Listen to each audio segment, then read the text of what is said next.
अगर अखिलेश जी को ये पता लग सकता है कि हर विधानसभा क्षेत्र में 20,000 मुसलमान और 20,000 यादव वोट काटा गया, अगर अखिलेश जी को ये पता लग सकता है कि मुख्यमंत्री अधिकारी से कान में क्या कह के आए हैं, तो मुख्यमंत्री को ये पता क्यों नहीं लग सकता इसमें कौन सा गुप्त बात है, रॉकेट साइंस है कि अब अभी तक एसआईआर में कितने फॉर्म जमा हुए हैं? ये पता लगना को रॉकेट साइंस है? ये तो सामान्य रूप से उपलब्ध है सूचना। राज्य सूचना अधिकारी से कोई भी ले ले, पत्रकार उनसे बाइट लेके चला ही रहे। 1 जनवरी 2025 को जो उत्तर प्रदेश की वोटर लिस्ट थी 15 करोड़ 44 लाख, मुख्यमंत्री ने कहा अभी 11 करोड़ हुए, तो ये जो 4 करोड़ अभी कम हैं इनको वोटर लिस्ट में शामिल करना है। ये तो सहज बात, इसमें आंकड़े नहीं आए, कोई गुप्त बात हो गई, ये मुझे तो बात समझ में नहीं। गुप्त तो कुछ इसमें है ही नहीं, ये तो सब कुछ खुला खेल भरुखा वादी है। खैर, मेहमानों से परिचय करा दें। डॉक्टर ऋचा सिंह हमारे साथ हैं, प्रवक्ता भारतीय जनता पार्टी। ऋचा जी का स्वागत है। Doctor S K Dubey Samajwadi party के प्रवक्ता, एसके दुबे साहब का स्वागत है। दयाराम भार्गव जी एसपी के प्रवक्ता, दयाराम जी का स्वागत है। नावेद शिकोह वरिष्ठ पत्रकार, नावेद जी का स्वागत। नावेद शिकोह जी, जब सपा ये जान सकती है कि किसने किसके कान में क्या कहा, तो ये बात तो वो मुख्य चुनाव अधिकारी उत्तर प्रदेश के सबको बाइट दे रहे हैं, खुला बाइट दे रहे हैं कि अब तक आप भी जाके टेलीफोन करो, उनको मैसेज करो कि सर अभी तक कितने लोग लिस्ट में आ गए हैं, वो बता देंगे आपको। ये कोई गुप्त विषय तो नहीं जैसा अखिलेश जी कह रहे कि उनको पास आंकड़े कैसे आ गए, इसका मतलब कुछ दाल में काला है। नावेद जी। जी बिल्कुल, ये बातें बिल्कुल समझ में नहीं आने वाली हैं और ये बेसिर पैर की बातें हैं विपक्ष की तरफ से। एसआईआर असल में विपक्ष की शिकायतों का समाधान ही है। विपक्ष पिछले 10-11 साल से लगातार ये कहता रहा कि ईवीएम में कुछ गड़बड़ है। उसके बाद बाकायदा आयोग ने प्रेजेंटेशन के लिए बात कही और कहा कि जो ईवीएम में गड़बड़ है वो आप बता दीजिए। उसके बाद ईवीएम का रोना खत्म हो गया। उसके बाद एक विपक्ष ने मुद्दा उठाया कि हमारे वोट काट दिए जाते हैं, संभावित जो हमें वोट देते हैं उनके वोट काट दिए जाते हैं। उसी का समाधान है एसआईआर। यानी अगर किसी का वोट काटा जा रहा है तो उसको पूरा मौका है कि वो अपना वोट जुड़वा ले, और इसकी पहरेदारी का मौका लोकतांत्रिक व्यवस्था देती है विपक्षी खेमे को। और अगर आपका वोट कट रहा है तो आप उसको जुड़वा लीजिए, और उसके बाद भी नहीं जुड़ रहा है तो आज उस पब्लिक को सामने लाइए, वो डाटा सामने लाइए। तो ये मुद्दा तो अब एसआईआर तो मुझे लगता है कि विपक्ष की शिकायतों का समाधान ही है, तो खुश होना चाहिए और इसका स्वागत भी करना चाहिए। और विपक्षी खेमा एक तरफ इस बात का स्वागत भी कर रहा है और जागरूक भी नजर आ रहा है। वो अपने वोटर को बाकायदा पीडीए प्रहरी अपने वोटर को जुड़वा रहे हैं और बड़ी संख्या में गली गली कूचे कूचो एक एक वोटर को घर से पकड़ के उसका वोट जुड़वाया गया। मुझे लगता है कि ये मुद्दा एसआईआर का अब बार बार इसको रिपीट करने का कोई मतलब नहीं। हाँ, ये जरूर है कि चाहे सत्ता पक्ष हो चाहे विपक्ष पक्ष हो, वो अपने अपने वोटर को जिसको संभावित होता है कि ये वर्ग हमें वोट देता है उसको जागरूक करें और ये कोशिश करें कि वो अपना वोट जुड़वा ले। लेकिन मुझे लगता है इस तरह के सवाल उठाने से ये लग रहा है कि योगी सरकार की 8-9 साल की सरकार में कोई कमी रही ही नहीं। विपक्ष इस बात पे मोहर लगा रहा है। बहुत सारे मुद्दे हैं, 1 वर्ष बचा है, लगभग 1.25 वर्ष बचा हुआ है। आप मुद्दों की राजनीति करिए, आप जनता की परेशानियों को बार बार, पहले ईवीएम फिर एसआईआर तो पूरा पारदर्शी है। हमारी लोकतांत्रिक व्यवस्था में इतनी अच्छी व्यवस्था है, उसमें सरकार का कोई लेना देना नहीं। आयोग कोई कुछ कर भी नहीं सकता, उसका तो एक फॉर्मेट है, और वो फॉर्मेट इस बात की दलील है कि किसी वोटर का वोट कट रहा है तो उसके पास 50 रास्ते हैं अपना नाम जुड़वाने के लिए। तो वोटर लिस्ट से किसी का नाम नहीं कट सकता, उसके लिए कई फॉर्म है भरने के लिए। हाँ, ये जरूर है कि पहले कुछ गड़बड़ सड़बड़ ये होता था कि गांव का आदमी शहर में आता था और वहां भी अपना वोट जुड़वा लेता था और गांव में भी रहता था। अब ऐसा नहीं हो पाएगा, इसलिए भी कुछ वोटर्स कम नजर आ रहे हैं, क्योंकि अब लगने लगा है कि अब पारदर्शिता हो गई है, अब हल्ला हो गया है, अब 2 जगह वोट रखना खतरे से खाली नहीं है। इसलिए जो गांव में जेल हो जाएगी वो शहर में भी अपना वोटर करवाया, तब वो शहर से कटवा के गांव में ही एक तरफ ही अपना लिस्ट में नाम जुड़वा रहा है, एसआईआर करवा रहा है। शायद यही वजह हो जो वोटर कम हो रहे हैं। ठीक, ईवीएम की बात नावेद जी ने कही कि पहले ईवीएम का रोना था, ठीक बात है।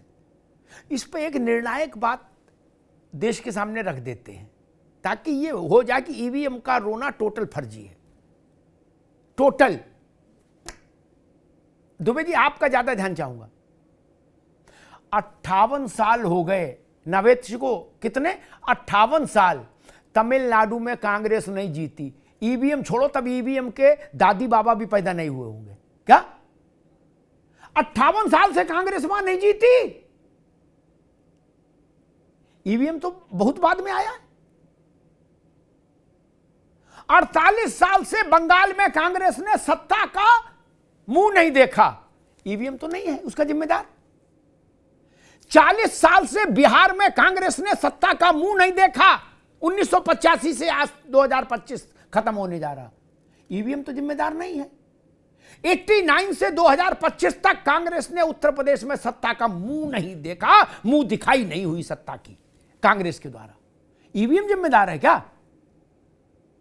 फाइनल हो गया, अब इस पर थेतराई तो नहीं हो सकती। ये वर्ष बदल भी नहीं सकते, अब इस पर थेतराई भी नहीं हो सकती, ये भी तय हो गया। 58 साल पहले तो ईवीएम जिम्मेदार नहीं ना। आपकी कमियां हैं, उनको स्वीकार करिए। ये ईवीएम एसआईआर पर चिल्ला चोट मचाने से कुछ होना नहीं। बिहार में आपने थोड़ा बुलबुला क्रिएट किया, हार गए, शांत हो गए, बिहार जाना ही बंद कर दिया। तो खैर, दयाराम भार्गव, मैं आपसे एक बात समझना चाह रहा हूं। मैं बीएलओ हूं, तो मैं ये तो जान सकता हूं कि ये पीला गमछा डाले हैं दयाराम भार्गव, ये राजभर के वोटर हैं, ठीक, ये तो मैं जान लूंगा, बिना चश्मे के भी और चश्मे के भी साथ भी। लेकिन नावेद सिको किसके वोटर है, ये कैसे जान लेंगे? रामलाल जो परचून की दुकान करता है वो किसका वोटर है, ये कौन माई का लाल जान लेगा? ऐसा कोई इक्विपमेंट आया है, कोई ऐप आया है, कोई इंजेक्शन आया है, क्या है, एक मशीन आई है जो हर नेता देखो वो करे मेरे वोट कट गए? अरे चाचा, आपका बंधुआ है वोट। और एक नेता मुझे ऐसा बता दो माई का लाल, जो ये कहे कि फला जात का 100% वोट हमारा। इतना बड़ा नेता तो आज तक पैदा ही नहीं हुआ दयाराम भार्गव। फिर ये कैसे जान रहे हैं लोग कि 20,000 यादव और 20,000 मुसलमान हमारा वोट कट गया? ये कैसे, कहां से आती है बात? जी देखिए अमिताभ भाई, मैं थोड़ा सा एक आजकल जो ऐड चलता है उसको कोई अपने ऊपर ना ले। ऐड का एक माध्यम है बताने का। ऐड आता है, काश मधु खांसी की गुणकारी दवा काश मधु।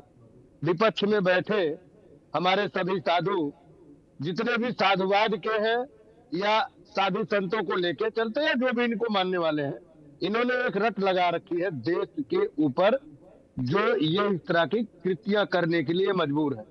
हर बात पे अड़ंगा लगा करके केवल यही कहना है, पब्लिक को गुमराह करना है। अमिताभ भाई, सीधी सीधी सी बात है, इसमें कहीं ना किंतु ना परंतु कहीं से नहीं। अब बात आती है हमारे बेलों की। वोटर किसका होता नहीं होता है ये भी समझ लीजिए। एक छत्रप राज देश में कांग्रेस ने किया तो वोटर कांग्रेस का था।